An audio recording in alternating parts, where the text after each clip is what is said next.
Era una noche de verano y en la amplia estancia con ventanas que daban al jardín hablaban acerca del Pozo Negro. El Consejo del Condado había prometido llevar agua al pueblo, pero no lo había cumplido. La señora Haynes, esposa del caballero terrateniente, una mujer que tenía cara de oca y unos ojos saltones como si vieran algo que tragar en la acequia, dijo con afectación: «Vaya tema de conversación en una noche como esta». Entonces hubo un silencio.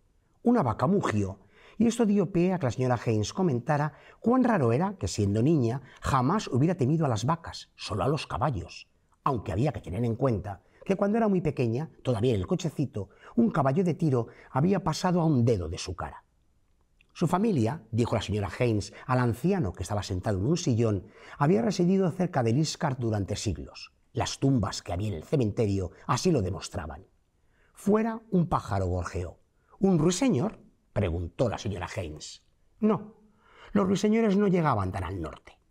Era un pájaro diurno que, animado por otro día sustancioso y suculento, por los gusanos y los caracoles y la arenilla, gorjeaba incluso dormido. El anciano del sillón, el señor Oliver, funcionario de la Administración Pública de la India ya jubilado, dijo que el lugar elegido para ubicar el Pozo Negro se hallaba, si había oído bien, en la calzada romana.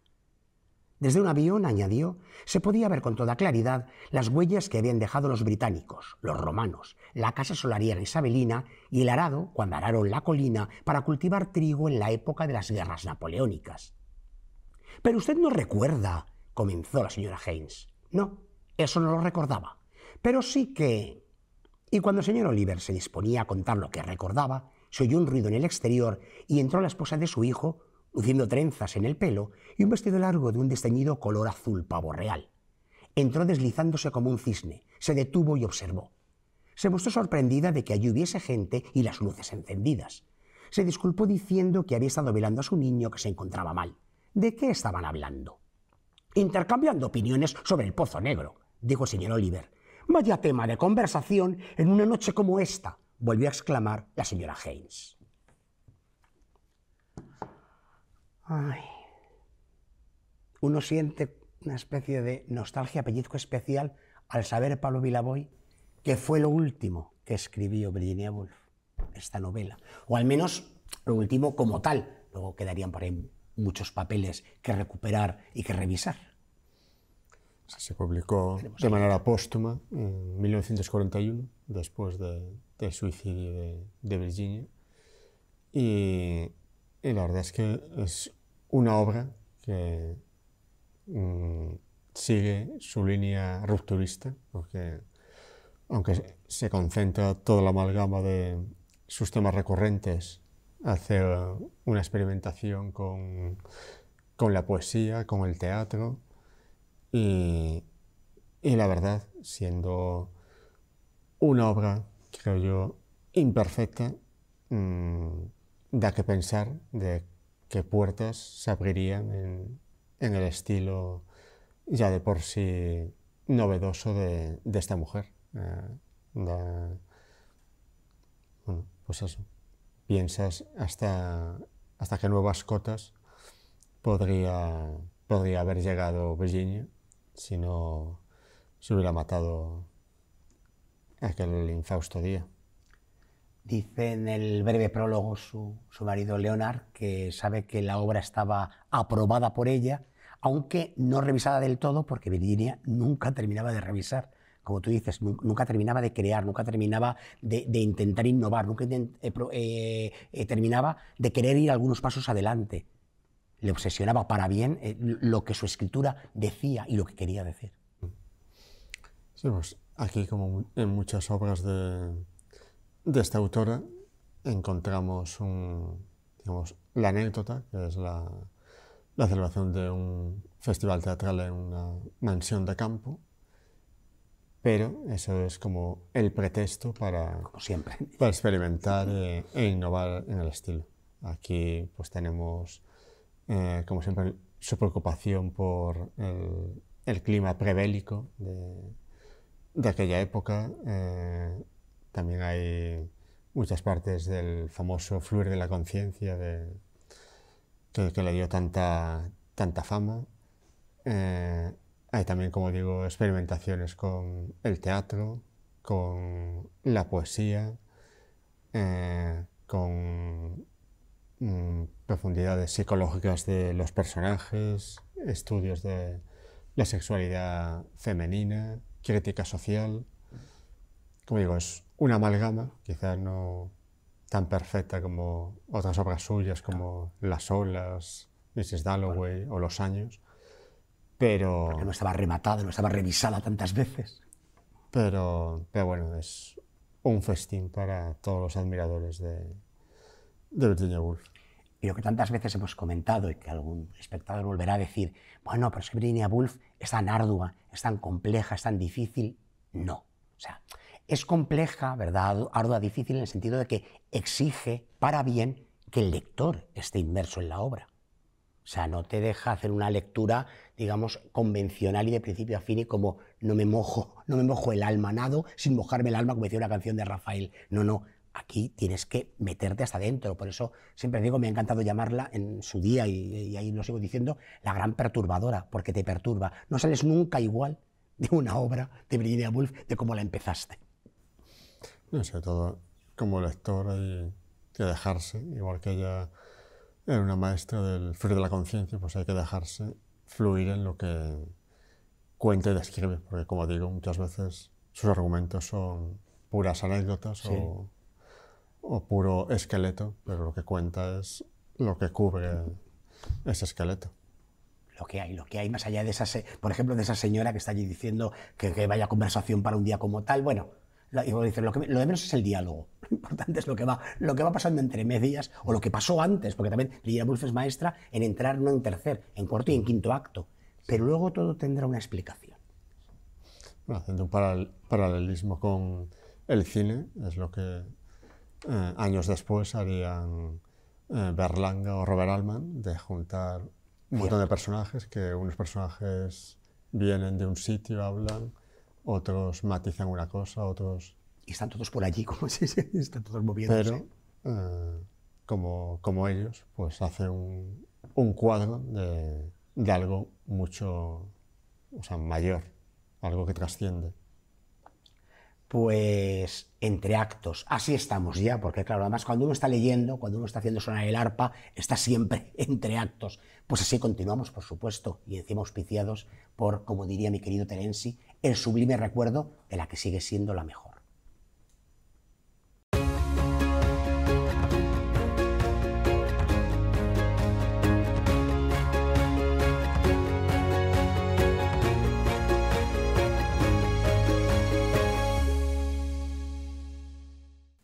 Hoy tenemos doble celebración.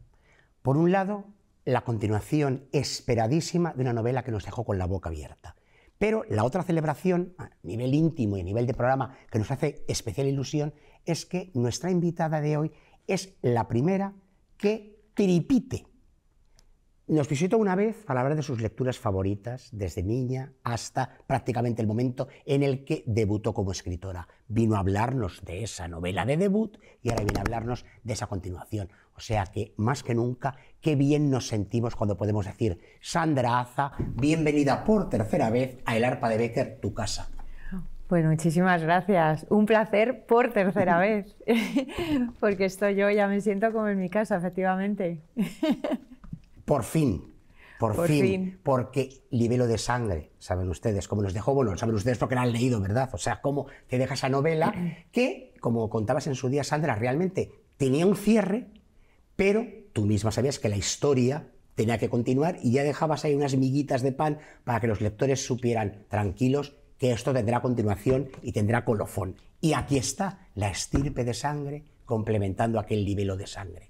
Sí, sí, el libelo de sangre es verdad que es una historia que la trama principal termina, claro, pero... O sea, el libelo, lo que tú querías además investigar y contar, claro. Todo lo que yo quería contar, que era el procedimiento inquisitorial, cómo se hace, cómo culmina, cómo se tramita todo, y luego todas las tramas adicionales, esa sí termina, esa trama principal, pero luego hay un montón de flecos que quedaron un poco sueltos, susceptibles de esta segunda parte, que independientemente de que sea la segunda parte, también es verdad que se puede leer de manera independiente a Libelo. Iba a decirte porque obviamente se reconoce el estilo, y ahora iremos además abundando un poco en ello, en la época que recreas, en lo que homenajeas, nuestro Madrid, etcétera, etcétera. Pero es verdad, claro, que aquello era una trama muy judicial, sí, muy jurídica, la Inquisición, el libelo de sangre, y aquí sí que es ya más todo lo que ocurre con aquel muchacho que vio a sus padres acusados por el libelo de sangre. Exacto. Yo creo que el libelo de sangre es una novela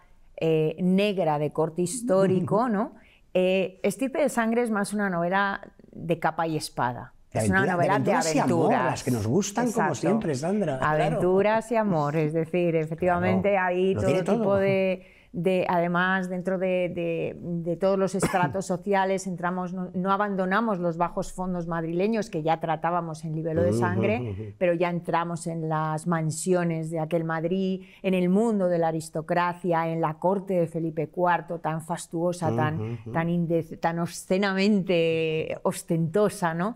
Olivares, Villamediana, aquellas luchas de poder. Están esas luchas de poder, efectivamente, esas conspiraciones a nivel político que hacen, bueno, pues de ese ajedrez cortesano, ¿no?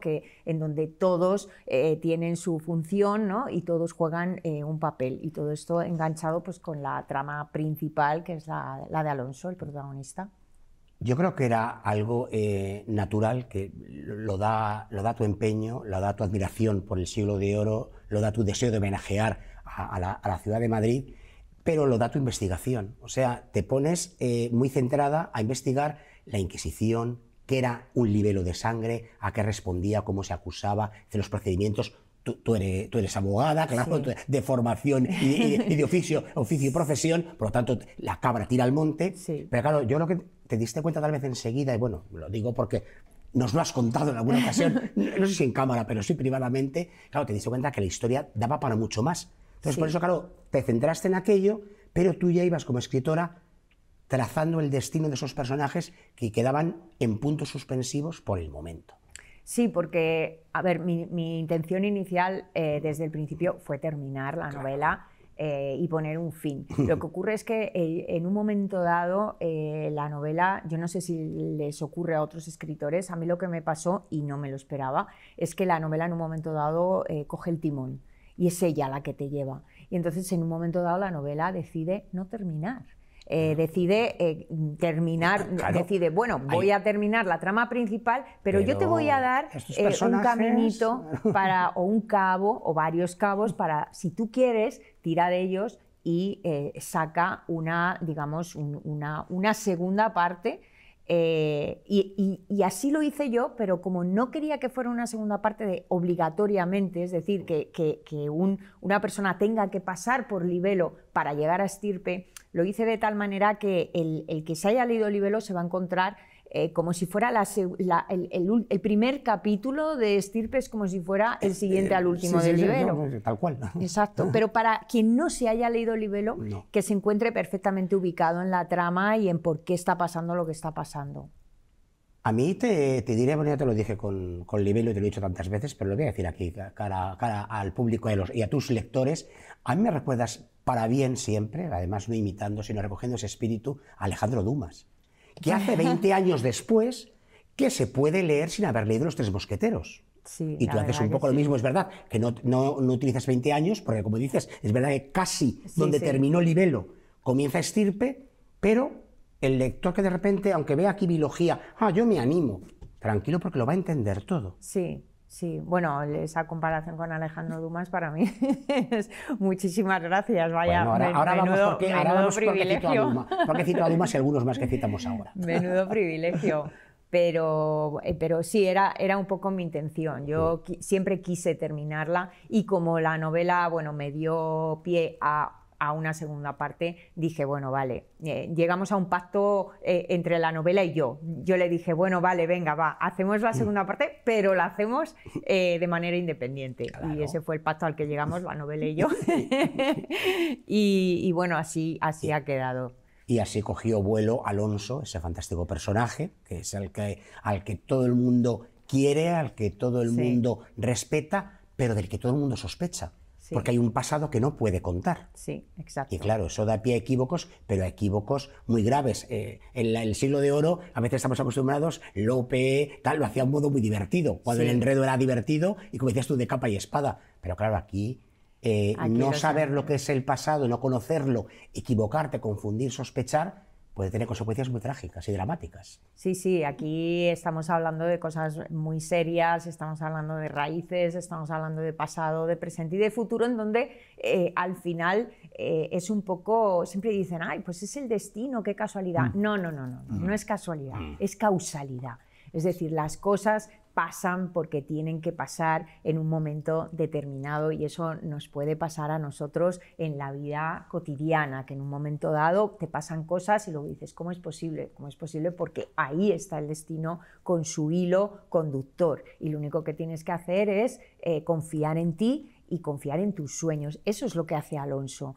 Soñar su sueño y ahí está, en el momento que sueña su sueño viene el destino y le ayuda, no como él pensaba, Cierto es. pero eso es como cuando le pides al universo, oye, ayúdame. Por eso decimos es caprichoso, pero en el fondo, exacto, por eso nos pero gusta, te ayuda. Por eso nos gusta el destino, ¿no? Y Claro. por eso nos gusta ese azaroso destino, para el oxímoron. Es lo bonito Claro. del destino, ¿no? Esa incertidumbre a la que te somete, ¿no? Dice, ¿no sería más fácil el camino recto? Ya, pero más aburrido. Pero más aburrido, No vamos sé. a hacerlo de otra manera, ¿no? Y entonces Efectivamente. te pasa lo que tú quieres que te pasa, pero te sorprendes porque no es como tú pensabas que te iba a pasar, ¿no? No sé, Sandra, si en esta estirpe de sangre la historia con mayúscula te ha pesado más que en Libelo, que al fin y al cabo, como cogías unos personajes que tú creabas, aunque claro, respetabas, y además tu documentación, dicho por historiadores, no por un servidor que no tiene ni idea de ello, sino que se asombra simplemente, pero dicho por gente que sabe del tema y ha aplaudido tu modo de documentarte, tanto en el habla, en las costumbres, en las calles, en todo lo que ocurre. Ahí te documentaste muy bien, pero era un Libelo que tú te inventabas. Sí. Aquí, sin embargo, como decimos, la historia que estaba pasando en España tiene mucho que ver con los personajes. No sé si eso te ha encorsetado más o te ha sido, por un lado, más divertido ir ajustando esas piezas históricas a la trama que tú tenías diseñada. Sí, yo tenía la trama diseñada, lo que pasa que es hacer la historia en minúscula y meterlo dentro de la historia en mayúscula. En Libelo efectivamente era más fácil, pero aquí, claro, ya digamos que los protagonistas, los personajes, están más metidos en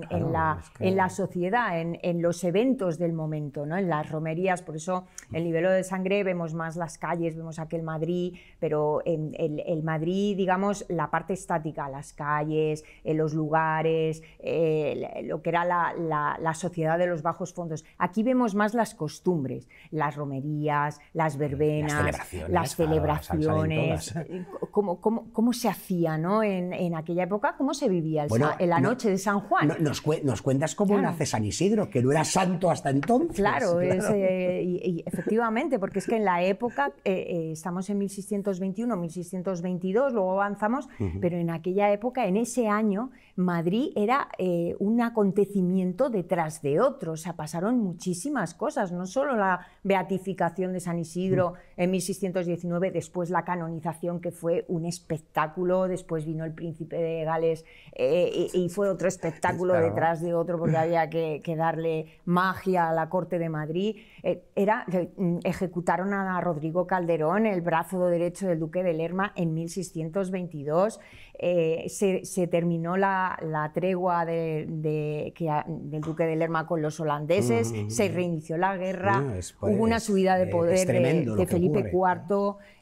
O sea, es que asesinan a Villamediana, delante de todo el mundo. Es un magnicidio como el de Kennedy. Se incendia el teatro en Aranjuez y el conde de Villamediana se lleva a la reina en brazos.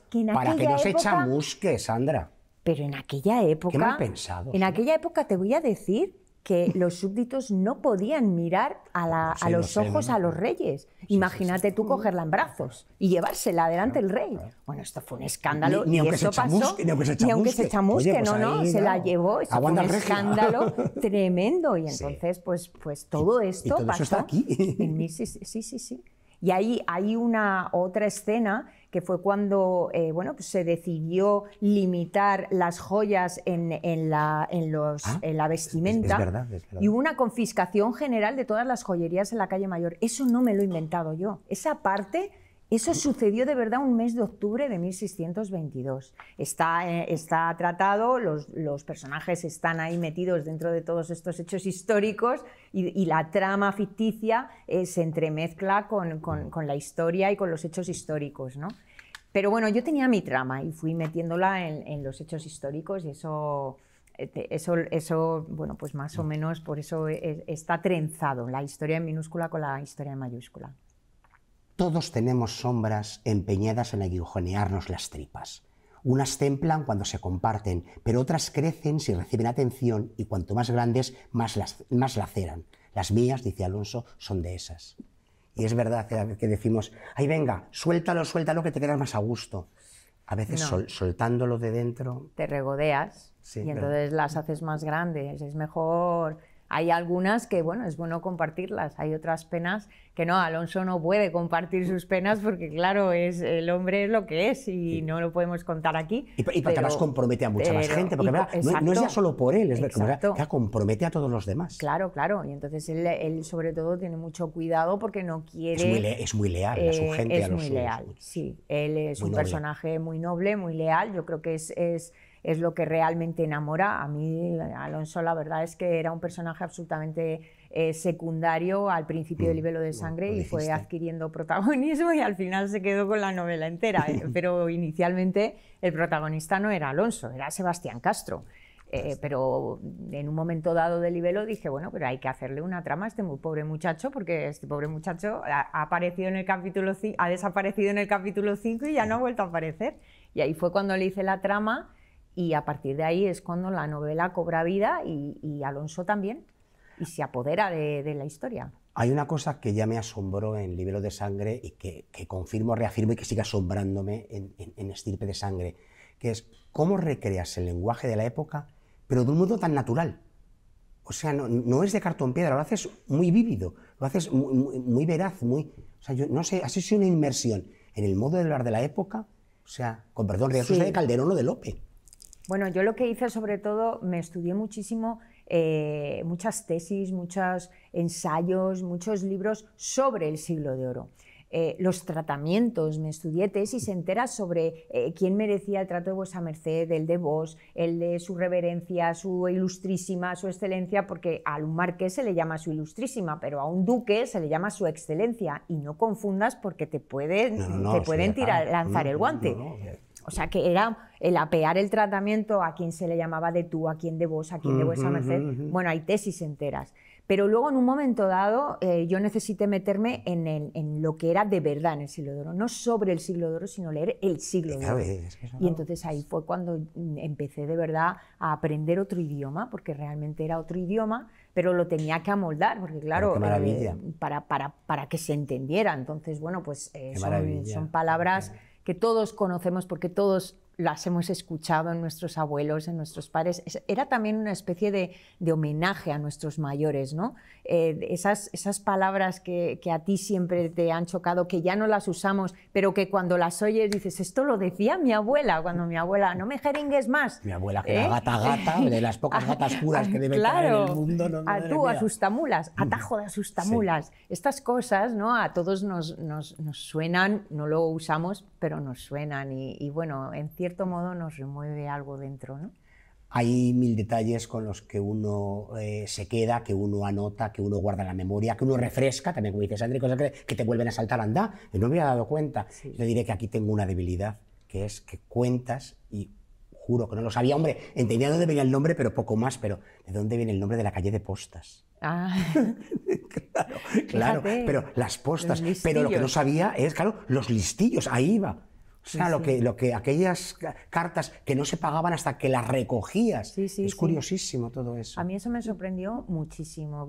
Yo cuando empecé a leer, ¿cómo que tú no pagas cuando envías una carta? No la pagaba en aquella época, no pagaba la carta el que la enviaba, la pagaba el que la recibía. Y entonces, claro, el que la recibía, si te mandaban una carta, podía decidir si quería cobrar, si quería pagar por recibir la carta o pasaba de la carta. Y ahí estaban los listillos prestos a aprovechar las circunstancias, porque una carta del amado a la esposa infiel, pues muchas veces no llegaba la esposa infiel, llegaba el esposo. Era el sálvame de la época. Y eso, exacto, Lo exacto. mismo, claro, documentos comprometedores y reveladores. Totalmente. Sandra, ya en la despedida y además por ir hablando del futuro, tiene que haber cuarta visita tuya. Ah, bueno, Claro, sería un placer. Y Por yo supuesto. imagino que que ahora ya has cogido carrerilla, ¿de qué manera sigues pensando en cosas? Y obviamente imagino que el Siglo de Oro lo aparcas, Sí. pero a lo mejor la novela histórica no. No, la novela histórica no. Seguimos